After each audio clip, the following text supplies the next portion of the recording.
Solemos pensar en la iglesia como un grupo o una comunidad en la que seremos recibidos con amor y amabilidad. Una comunidad en la que todos nos van a tratar y deben tratarnos con gentileza y cordialidad.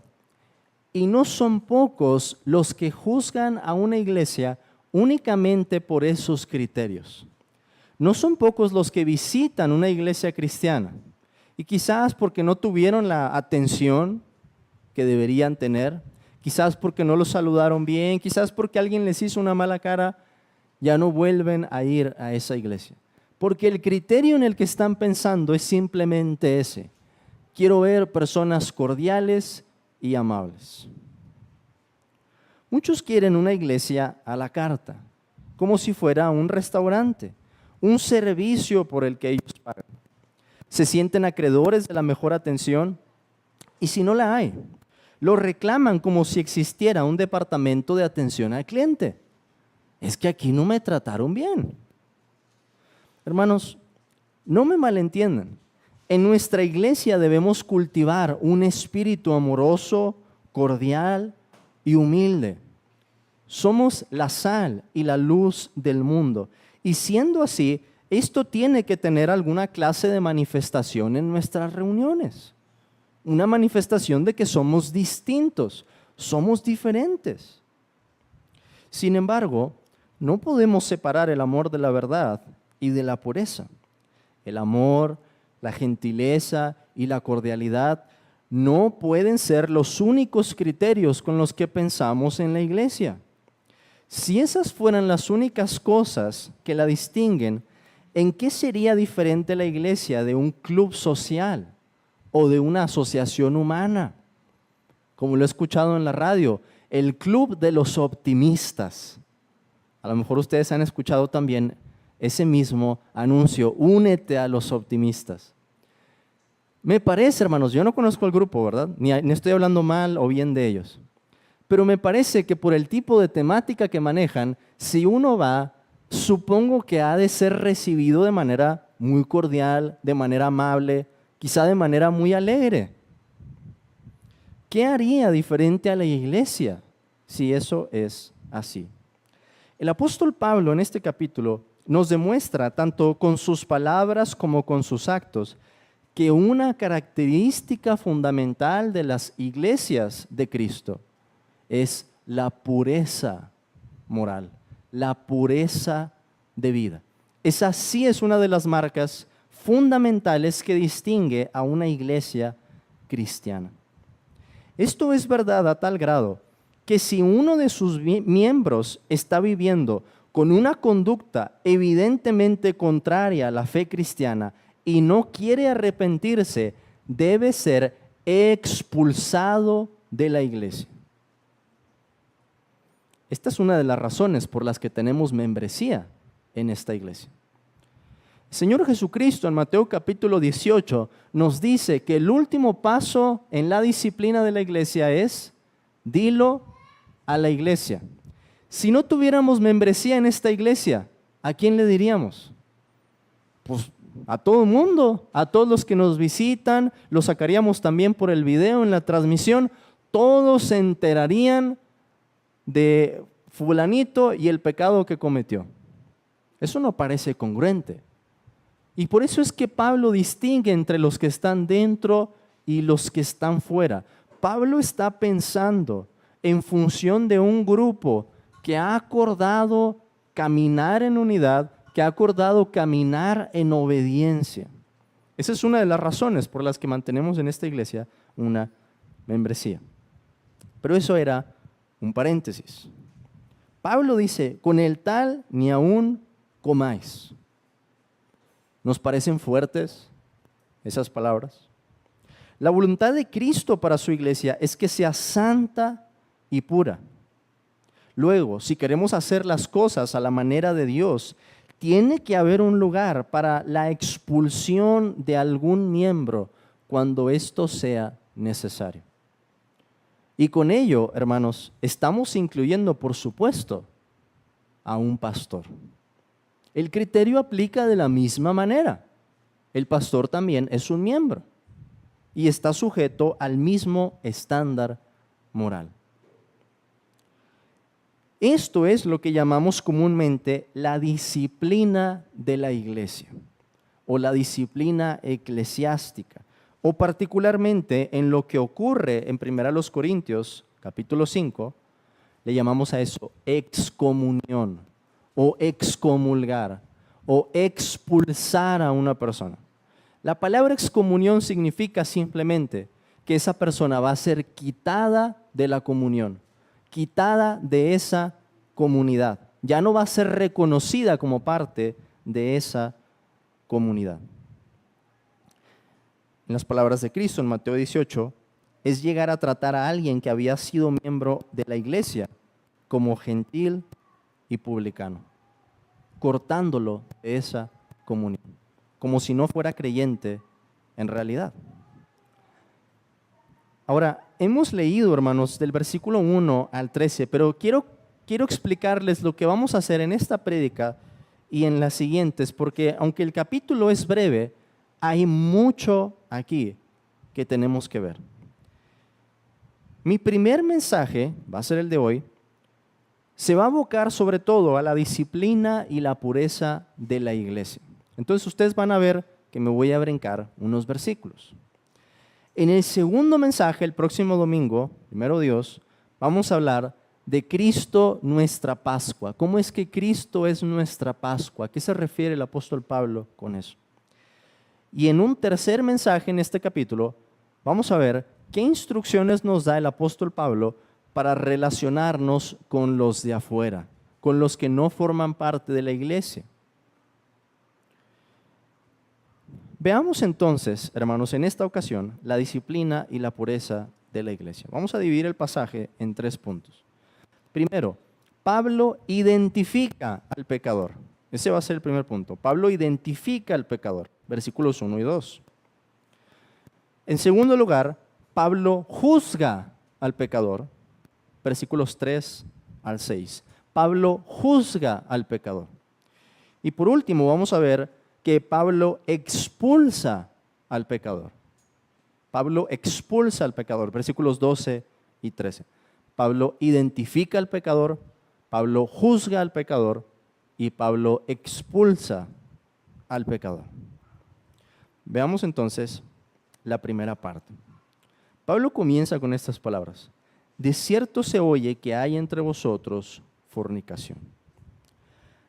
Vemos en esta sección que Pablo sigue tratando con el envanecimiento y la jactancia de los corintios. Ese ha sido un tema recurrente. Empezó desde el capítulo 1, cuando Pablo le dice a los corintios: ustedes se están jactando de esa sabiduría humana. Y no recuerdan lo que la Escritura dice, que nadie se debe jactar, sino únicamente en el Señor.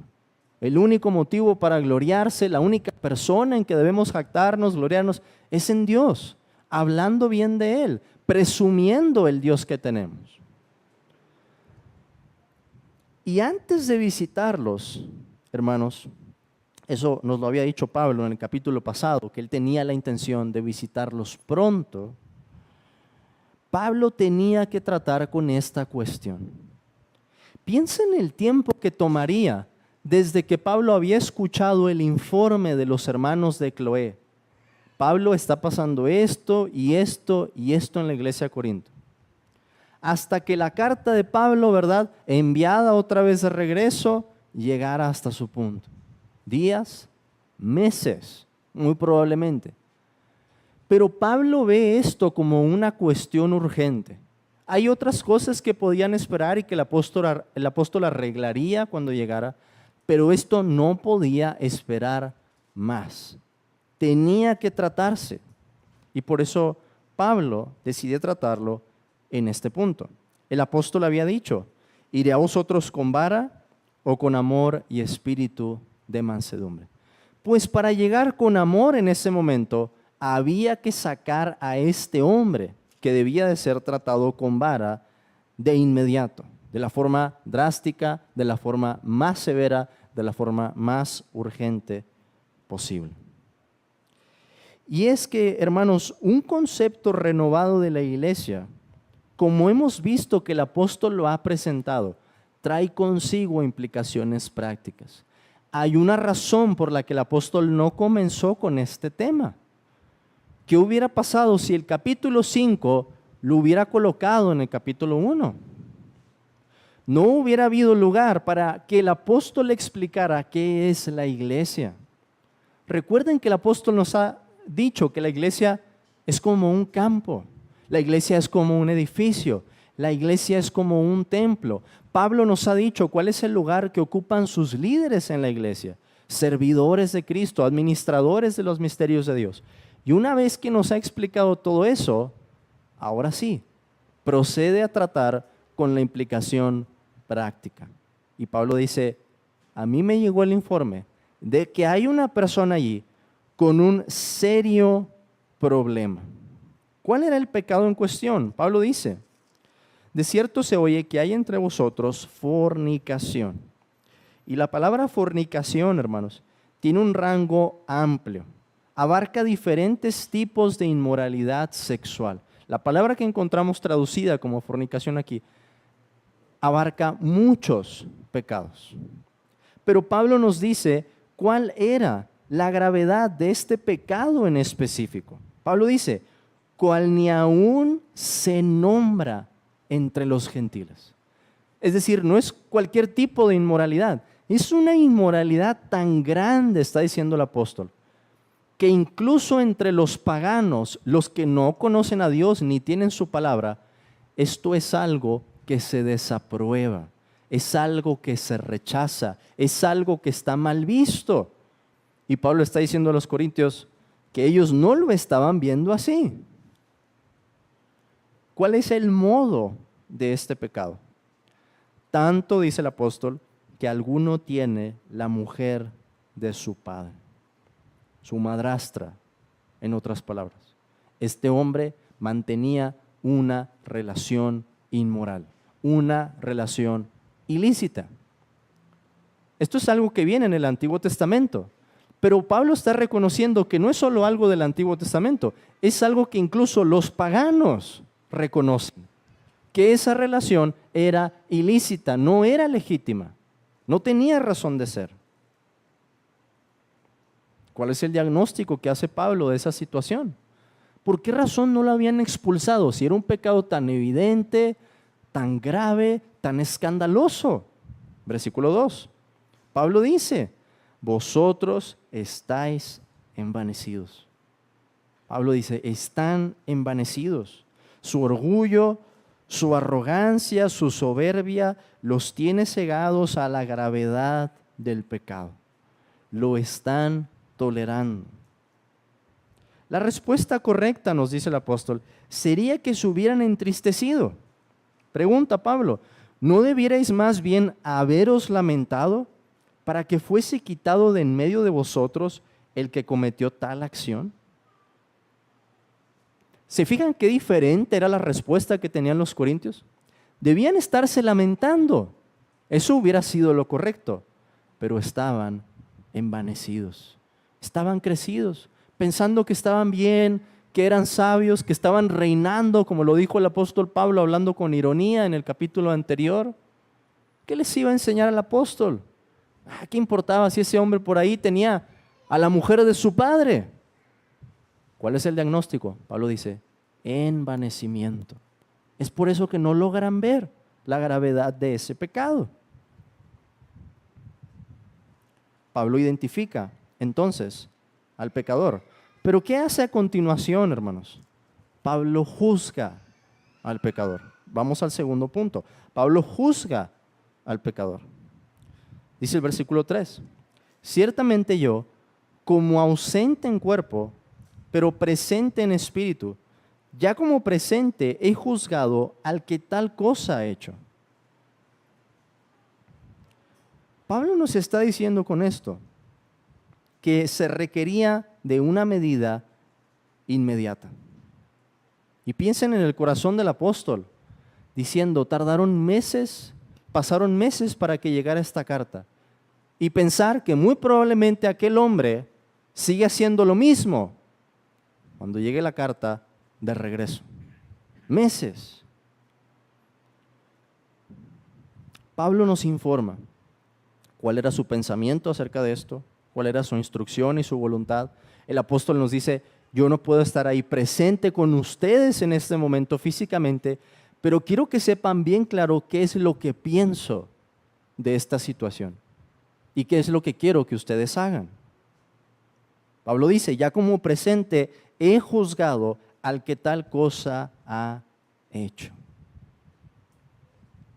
Pero alguien podría decir, hermano, pero ¿por qué el apóstol no siguió el proceso que encontramos en Mateo capítulo 18? Esa es una buena pregunta. Cristo nos dice que hay 3 pasos para que alguien pueda ser expulsado de la iglesia.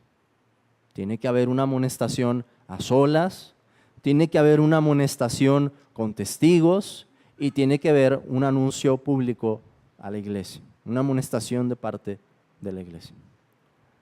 ¿Por qué Pablo, hermanos, decide en ese momento que esto debe de tratarse de forma inmediata? ¿Por qué no hacer ese proceso? Pablo está pensando en 2 cosas: el tipo de pecado y el carácter público de este pecado. ¿Cuál es el tipo de pecado? Ya hemos visto, era algo escandaloso. Ni siquiera los paganos aprobarían algo semejante. Pero tenemos también el carácter público de ese pecado. No era algo que se estuviera haciendo en privado. Era algo de lo que todos sabían en la iglesia. Y por eso Pablo no tiene reparo en ponerlo en la carta. Todos estaban enterados de la situación de ese hombre. Y cuando el pecado es público, hermanos, y el pecado es escandaloso, no es necesario que pasemos por los pasos que encontramos en Mateo 18, porque si se espera que si sabemos cómo vivir y de lo que se trata la pureza moral, seamos drásticos también para arrancar el pecado. Así nos lo enseñó nuestro Señor Jesucristo en el Sermón del Monte. Cristo nos dice que hay que ser violentos contra el pecado. Si tu mano te es ocasión de caer, córtala. Si tu ojo te es ocasión de caer, échalo de ti. De la misma manera, a un nivel como iglesia, cuando hay un pecado que es evidente, escandaloso y de carácter público, requiere una medida inmediata. No tenemos que hacer 1 o 2 o 3 o 5 amonestaciones para saber lo que una situación así merece. Hay que tratarla primero, expulsar a esa persona y después hablar de cómo vamos a buscar su restauración. Pero lo que digo es que el proceso puede cambiar si esas cosas entran en juego. ¿Cuál es el tipo de pecado? ¿Dónde fue el lugar en el que se cometió? En este caso era la iglesia, pero vamos a pensar más allá, hermanos. ¿Qué pasaría si se comete en una empresa? Si un miembro de la iglesia es descubierto robando en su lugar de trabajo. Eso es de carácter público. Y esto puede cambiar por completo un proceso. Puede cambiar por completo el acto disciplinario o el acto en el que consideraríamos la expulsión de una persona. Si quieren ver otro ejemplo, vayan por favor a la carta de Pablo a Tito.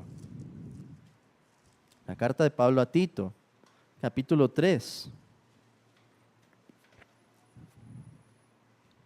versículo 10 y 11.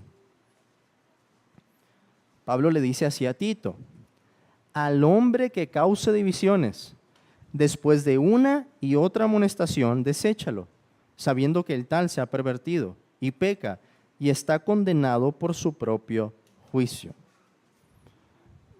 ¿Cuál es este tipo de pecado? Un pecado que puede poner en peligro la unidad de la iglesia y es de carácter público. Pablo no espera, de la misma manera, que se aplique el proceso que vemos en Mateo 18, porque imagínense, de aquí a que se completan los pasos, ya se destruyó la iglesia. Si alguien empieza a enseñar una doctrina diferente y arrastrar a las personas, hay que tratarlo de inmediato. Eso es lo que vemos que hace el apóstol aquí. Está considerando cuál es la situación y está considerando en qué lugar, en qué esfera se cometió. ¿Quiénes saben de esto? Toda la iglesia y los que los visitan. Así que había que proceder inmediatamente. El versículo 4, el apóstol nos dice: en el nombre de nuestro Señor Jesucristo, reunidos vosotros y mi espíritu, con el poder de nuestro Señor Jesucristo, el tal sea entregado a Satanás para destrucción de la carne, a fin de que el espíritu sea salvo en el día del Señor Jesús. El apóstol nos dice cuáles son las condiciones o circunstancias en las que él, junto con la iglesia, vemos aquí, realiza este acto. En el nombre de nuestro Señor Jesucristo, dice Pablo, con el poder de nuestro Señor Jesucristo. Piensen en esas frases, hermanos. Y quiero que vean lo que dice el Señor Jesús en Mateo 18.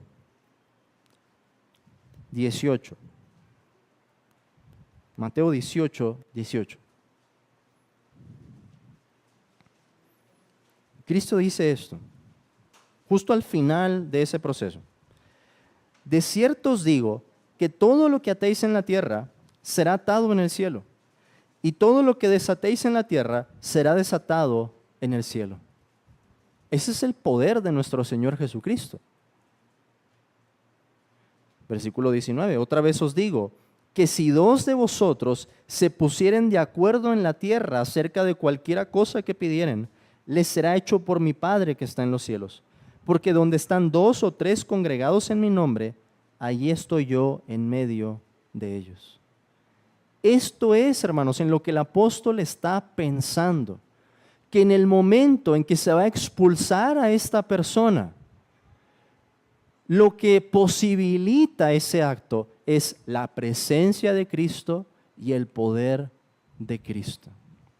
Que cuando la iglesia junto con Pablo van a expulsar a este hombre, Cristo en los cielos está respaldando la decisión de la iglesia. Está de acuerdo con la iglesia. Y por eso, lo que se ha desatado, un miembro en la tierra, es desatado en el cielo. Cristo respalda con su propia autoridad esa decisión. Claro, con la condición de que se haga como debe hacerse, de la manera correcta, por la causa correcta. Por eso dice Pablo, reunidos vosotros y mi espíritu. Él está pensando en la reunión formal de la iglesia, que cuando vayan a leer esto se va a leer a toda la iglesia y la iglesia va a tener que decir, a ver, vamos a tratar con esto de una vez. Ya nos lo dijo bien claro aquí Pablo. Vamos a expulsar a esta persona. Es un acto conjunto. En este caso, el apóstol y la iglesia. En nuestro caso, hermanos, como una iglesia congregacional, con un gobierno independiente, se trata de un acto conjunto entre la iglesia y sus pastores, sus oficiales. Cuando tengamos pluralidad, primero Dios, ¿verdad? No solamente conmigo, sino con la pluralidad de pastores, de ancianos. Un acto conjunto. Tiene que haber ese acuerdo de decir, estamos bajo el mismo entendido. Hemos visto la gravedad de este pecado, que esta persona no se arrepiente, hay que echarla de nosotros. Pablo pasa a describir esa expulsión en el versículo 5. Él dice, el tal se ha entregado a Satanás para destrucción de la carne, a fin de que el espíritu sea salvo en el día del Señor Jesús. ¿Qué es esto de ser entregado a Satanás? Entiendo esto, hermanos, como que Pablo está pensando en función de dos esferas. Los que están dentro, dice el apóstol más adelante, y los que están fuera. Los que están dentro están bajo la protección de la iglesia, están bajo la protección de Cristo. Pero ¿qué pasa con los que están fuera? No están bajo la protección de Cristo. Y en ese sentido se vuelven objetos del ataque de Satanás.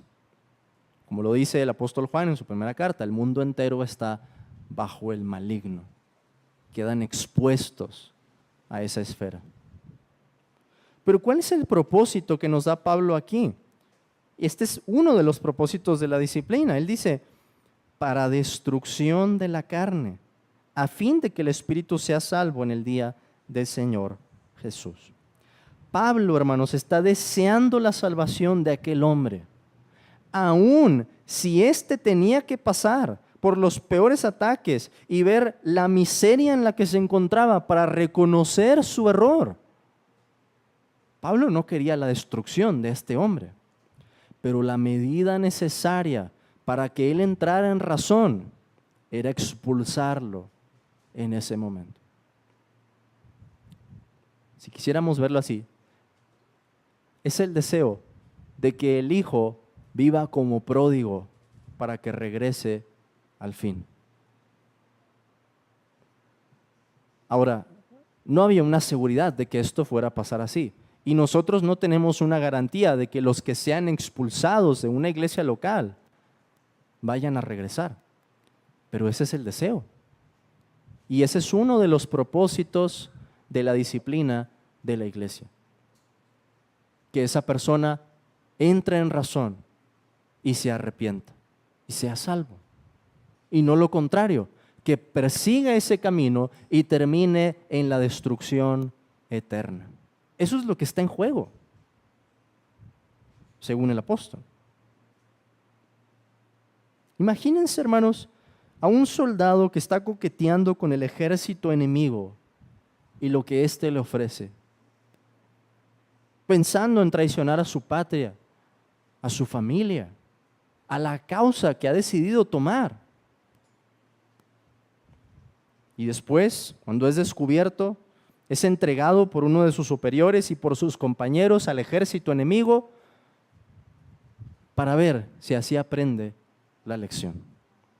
¿Y cómo esperaríamos, hermanos? Imagínense que alguien del ejército ucraniano se pasa al ejército ruso. ¿Cómo esperaríamos que vayan a tratar a ese hombre? Torturas, dolor. Es una escena similar. Pero el deseo es que se arrepienta, que vea lo que hay en su corazón y lo que ha decidido abandonar, el camino que está tomando. Pablo, junto con este juicio, nos advierte también de cuál es el efecto contaminante del pecado. Vean, por favor, el versículo 6. No es buena vuestra jactancia. ¿No sabéis que un poco de levadura leuda toda la masa? Este es el riesgo, dice el apóstol, de tolerar el pecado. Habían llegado a un punto peligroso por su jactancia.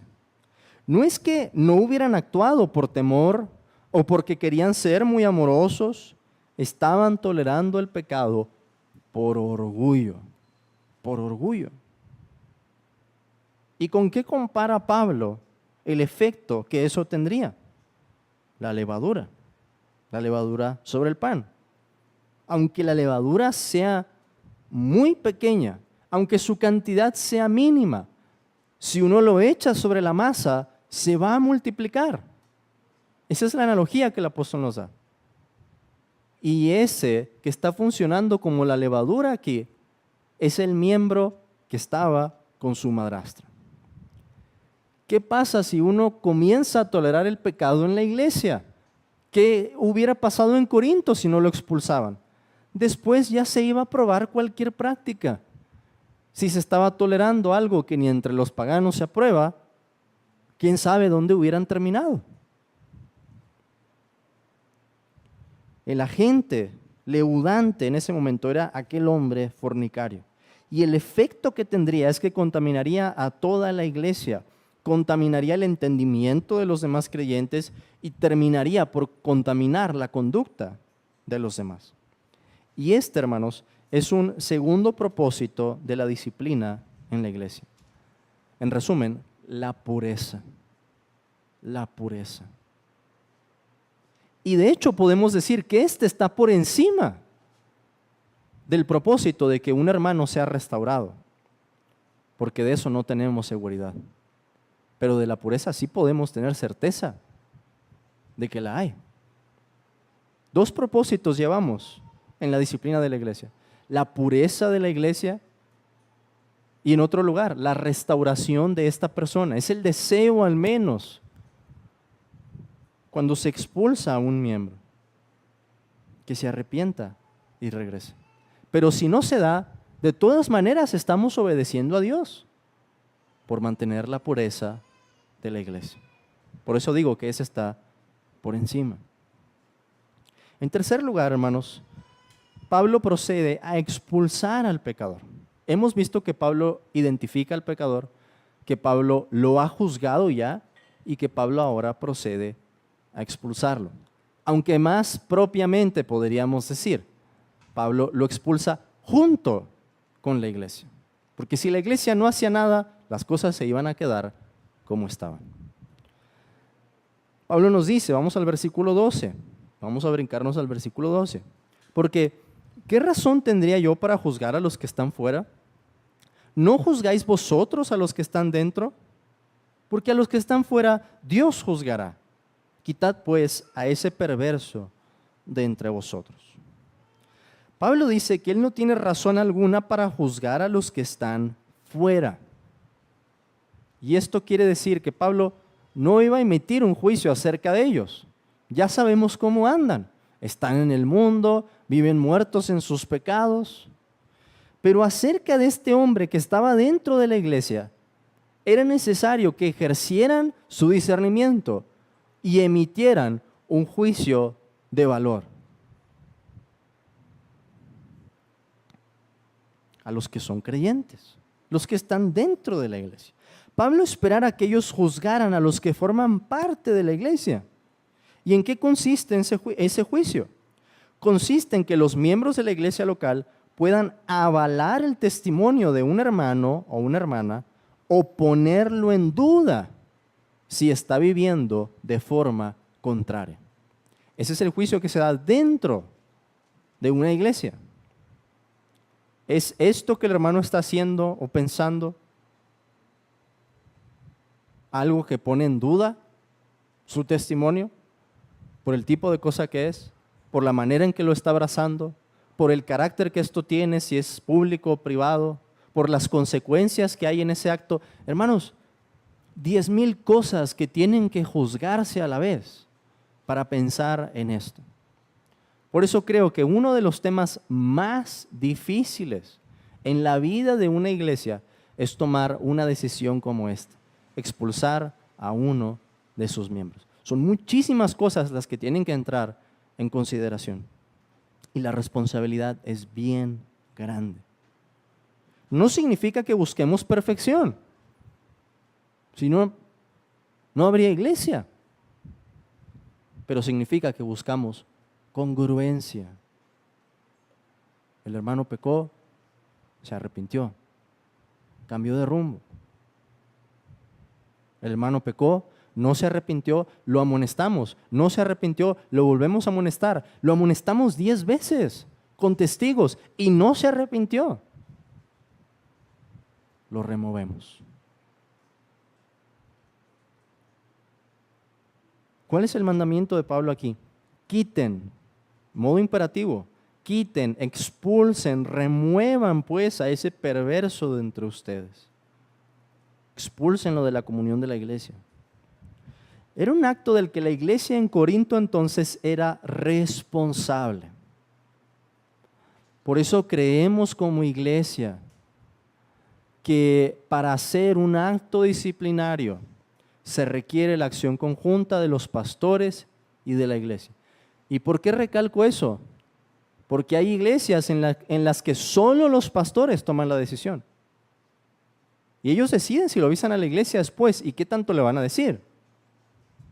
En el gobierno presbiteriano pasa algo semejante. Son los ancianos, los encargados, los ancianos de la iglesia que no son iguales a los pastores para ellos, pero ese es otro tema. Los encargados de vigilar eso. Y se puede hacer un acto disciplinario en el que no tendría que estar de acuerdo la iglesia necesariamente. Pero nosotros, hermanos, viendo lo que está en Corintios y en otros textos, creemos que la iglesia tiene que estar de acuerdo en esto. Ahora, ¿y si no se hace y la persona está mal? Pues la culpa va a ser de toda la iglesia. Por eso digo que esto tiene mucha responsabilidad. Las palabras de Pablo aquí hacen alusión a una instrucción del Antiguo Testamento. Y quiero que vean un ejemplo de eso en Deuteronomio capítulo 17. Deuteronomio 17, versículos 6 y 7. Que nos dice lo siguiente: por dicho de 2 o de 3 testigos morirá el que hubiere de morir. No morirá por el dicho de un solo testigo. La mano de los testigos caerá primero sobre él para matarlo, y después la mano de todo el pueblo. Y escuchen esto: así quitarás el mal de en medio de ti. Cuando Pablo dice, quiten pues a ese perverso entre ustedes, la manera en que Pablo lo escribió en griego es igual que la manera en que se había traducido el Antiguo Testamento al griego. Porque eso es importante, hermanos. Y lo podemos ver también en las palabras de Cristo, porque Cristo habla de testigos, algo que nos trasladaría a la ley. ¿Por qué es importante eso? Porque hay cierta analogía, limitada, pero la hay.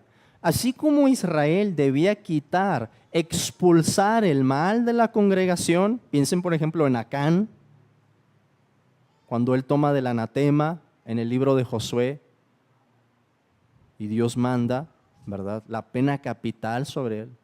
Así hay cierto paralelo en que Dios quiere un pueblo santo que no tolere el pecado. Ahora, nosotros lo hacemos con una medida muy diferente que la que había en la ley. Lo separamos de la comunión. Pero si se dan cuenta, el propósito es el mismo. ¿Cuál era el propósito? Pureza. Pureza en el caso de Israel, de una manera diferente bajo una teocracia, y pureza en la iglesia, ahora teniendo el nuevo pacto como nuestra forma de gobierno. Pero el propósito era el mismo. Dios ha querido siempre un pueblo santo, un pueblo que ande en pureza. ¿Cómo aplicamos, hermanos? Aunque he dicho ya algunas cosas que estoy seguro que podemos aplicar muy bien, pero ¿cómo nos apropiamos de esto que el apóstol ha dicho? Porque esta no es la iglesia de Corinto y nosotros no tenemos a una persona que esté viviendo de forma semejante. En primer lugar, entendamos que el verdadero amor por la gloria de Dios y por las almas de los hombres se puede llegar a traducir en estas medidas, en una medida como lo es la expulsión. En una expulsión se expresa el amor a Dios. Porque ¿qué estamos diciendo? Que lo más importante es lo que Dios nos ha mandado, por encima del vínculo que podemos tener, que es precioso, y más si formas una amistad con algún hermano en la iglesia. Pero hermano, deberíamos estar dispuestos, si eso fuera necesario, si Dios nos llamara a eso en algún momento, te llamara a ti, que si nuestro mejor amigo, nuestra mejor amiga va a ser expulsado por un pecado que cometió, deberíamos estar dispuestos a consentir con la decisión de la iglesia y a decir, yo estoy de acuerdo, porque primero está Dios. Pero ¿no muestra eso también amor a la persona que está pecando? Porque le estamos diciendo, estás mal. ¿Cuántas veces nos enseña el libro de Proverbios que si un padre no corrige a sus hijos, ¿qué es lo que está haciendo? Lo está aborreciendo, no lo está amando, le está deseando un mal. Lo mismo en el caso de la iglesia. ¿Cómo se expresa el amor? Cuando llega a este punto y una persona no se quiere arrepentir, el amor a su alma se va a expresar así. Tú ya no puedes pertenecer a esta iglesia. Dudamos mucho por la vida que estás llevando, incluso de que seas cristiano. Y si no te arrepientes, no va a haber lugar para ti dentro de la comunión de esta iglesia. En segundo lugar, reflexionemos. Así como en Corinto, el envanecimiento fue lo que evitó la expulsión, así puede haber muchos otros obstáculos en la disciplina que son desagradables a Dios. ¿Por qué razón, hermanos? En muchas iglesias, los pastores no amonestan a la gente que está en pecado abierto y no se lo dicen a la iglesia. Por dinero, por dinero. Porque cuando alguien es el que da dinero, y yo sé que muchos de ustedes han visto una situación así, porque cuando alguien es el que da el dinero, alguien es el de las finanzas, resulta que esta persona tiene influencia en la iglesia. Y el pastor le tiene miedo. Y los miembros en la iglesia le tienen miedo. ¿O qué tal por una familia de la iglesia? Eso también pasa muchas veces.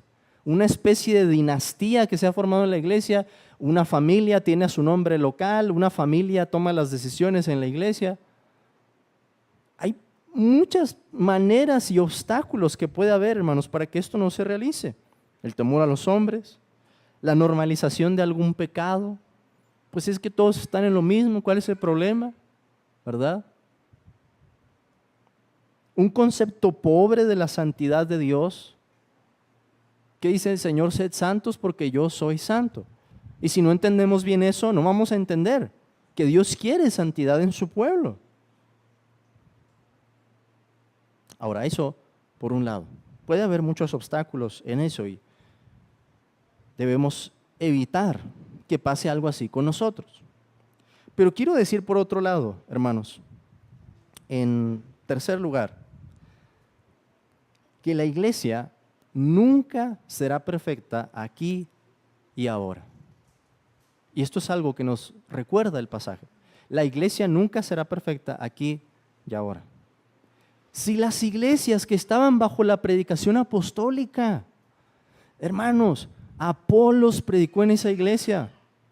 Y de Apolos se nos dice por la pluma inspirada en el libro de los Hechos que era un varón elocuente, poderoso en palabra. Yo no soy ese tipo de predicador, pero si esa iglesia tuvo una predicación así y tuvo también la predicación inspirada del apóstol Pablo, reaccionó de esa manera. ¿Qué esperamos que pueda pasar en nuestra iglesia o en otras iglesias? Va a haber luchas, va a haber dificultades, va a haber pecados escandalosos en algún momento o en alguna iglesia. Eso no nos debería desanimar al punto de decir, yo ya no quiero estar en la iglesia. Yo ya no voy a ir a ninguna iglesia porque en todos lados hay problemas. Pues sí, bienvenido al mundo. Así funciona la realidad. Vivimos en un mundo caído. Y aún en la iglesia se reflejan cosas así. Y quiero insistir en eso, hermanos, porque este es otro extremo que puede haber. No el de tolerar el pecado, pero el de querer buscar una iglesia perfecta. Y yo creo que en personas que están abrazando la fe reformada y que han llegado a entender cómo funciona la iglesia, al menos algo de cómo debe funcionar la iglesia, tienen un concepto tan idealizado que cuando plantan su pie en una iglesia local fiel, con un pastor fiel, con sus faltas todos los hermanos, no son capaces de reconocer que Dios está allí haciendo su obra. Y luego van a otra iglesia y luego a otra iglesia. No me gustó este pastor, no me gustó lo que hicieron allá. No va a haber una iglesia perfecta. Es por eso que el Señor Jesús instituyó la disciplina, este proceso. Debemos ser fieles, debemos ser responsables, debemos esforzarnos porque no haya levadura en la iglesia, absolutamente. Pero debemos hacerlo bajo el supuesto. Es algo que pueden leer en nuestra confesión, en el capítulo de la iglesia. El párrafo 1 dice que aún las iglesias más puras bajo el cielo están sujetas a error y pecado. Por eso, hermanos, comencé leyendo el libro de Apocalipsis, porque la iglesia no va a ser perfecta hasta que llegue ese momento. Hay que luchar aquí por mantenerla pura, definitivamente. Hay que esforzarnos en eso, pero no va a ser perfecta hasta que estemos con Cristo. En cuarto lugar, reconozcamos que la iglesia es de Cristo y por esto Él sabe lo que es mejor para ella. Él es sabio Y si Él ha creado este tipo de medidas para mantener la pureza de la iglesia, no tenemos por qué ponerlas en tela de juicio. Más bien hay que pensar cómo aplicarlas de la manera correcta. Además, temamos, hermanos, la influencia contaminadora del pecado. Pablo nos dice, ¿no sabéis que un poco de levadura leuda toda la masa? Si toleramos el pecado en la iglesia, y aún más si toleramos pecados que son evidentes, flagrantes, tenemos culpa también sobre nosotros. Por eso yo les digo, hermanos, si hay algo que amonestar en un hermano, en una hermana, díganlo. Si es algo digno de amonestar, si es una diferencia de opinión, si te saludó mal, hermano, dale un abrazo, ámalo. Pero si es un punto en el que tú dices, el hermano dijo una maldición, el hermano, no sé, algo que es evidente, me hizo un comentario que fue muy imprudente o me dijo una grosería o yo lo vi en un lugar en el que yo creo que no debería estar, ¿no? O quizá no está disciplinando a su hijo, nunca le dice nada y su hijo es desobediente. Pues esos son casos en los que sí tenemos que decir, hay que decirle algo al hermano.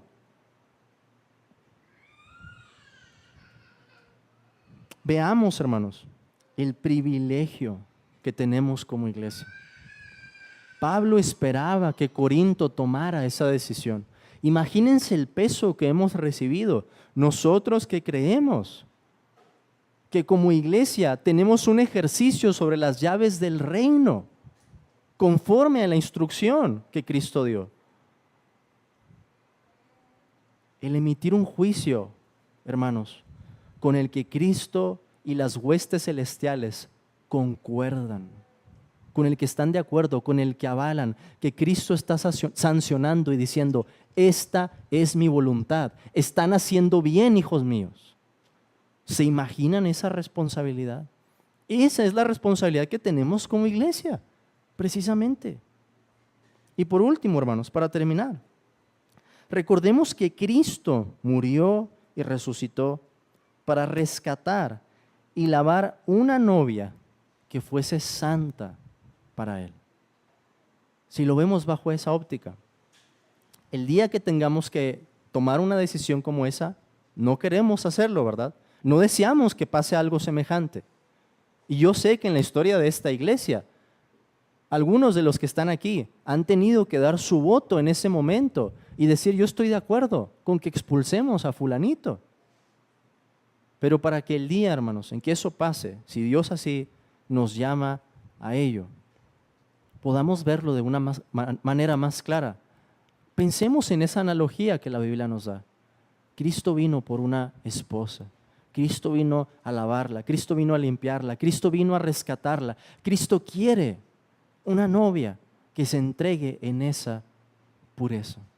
Y si mantenemos eso como un principio clave para una decisión así, estoy seguro que con un corazón más animado, aunque haya dolor, vamos a poder decir, esta es la voluntad de Dios. Dios quiere una iglesia pura. El Señor, hermanos, nos conceda vivir de manera creciente conforme a esa realidad, con nuestras faltas, con pecados, con errores, que podamos amonestarnos, que podamos amarnos de esa manera. Y el día en que sea necesario, si el Señor así lo quiere, que podamos decir en ese día, cuando haya que tomar una decisión así, yo entiendo cuál es la voluntad de Cristo y hay que hacerlo a la manera de Cristo. Amén, hermanos. Oremos. Señor, te damos gracias porque nos has puesto en esta iglesia local. Gracias por el privilegio y la responsabilidad tan grande que nos has entregado. Pedimos, Señor, que renueves nuestras mentes, que podamos discernir las cosas conforme a tu palabra, que podamos mostrar el amor en una exhortación tierna, en una amonestación, Señor, cuando sea necesario, en una reprensión. Padre, pero que podamos guardarnos unos a otros, cuidarnos unos a otros. Danos de tu gracia para perseverar como iglesia.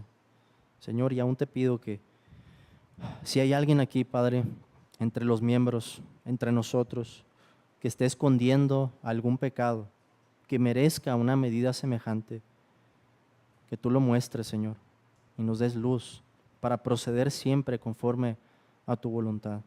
Mantén pura esta iglesia, Señor, y si ves que nos empezamos a endurecer o envanecer, quebrántanos, Padre, llévanos al arrepentimiento para que podamos perseverar en este camino.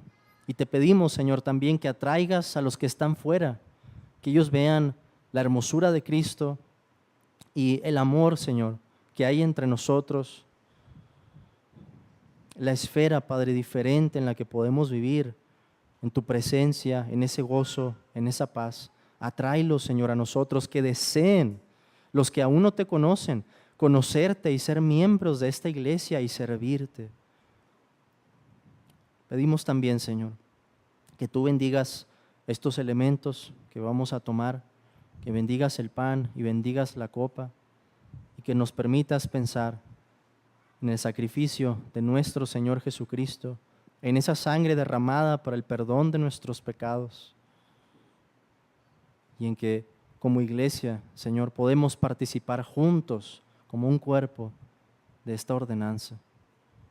Ayúdanos a participar, a tomar de estos elementos con solemnidad, con sobriedad, pero también con alegría, Señor, gozándonos en el privilegio que nos das de poder tomar de tu mesa, Señor. Lo pedimos en el nombre de Jesús. Amén.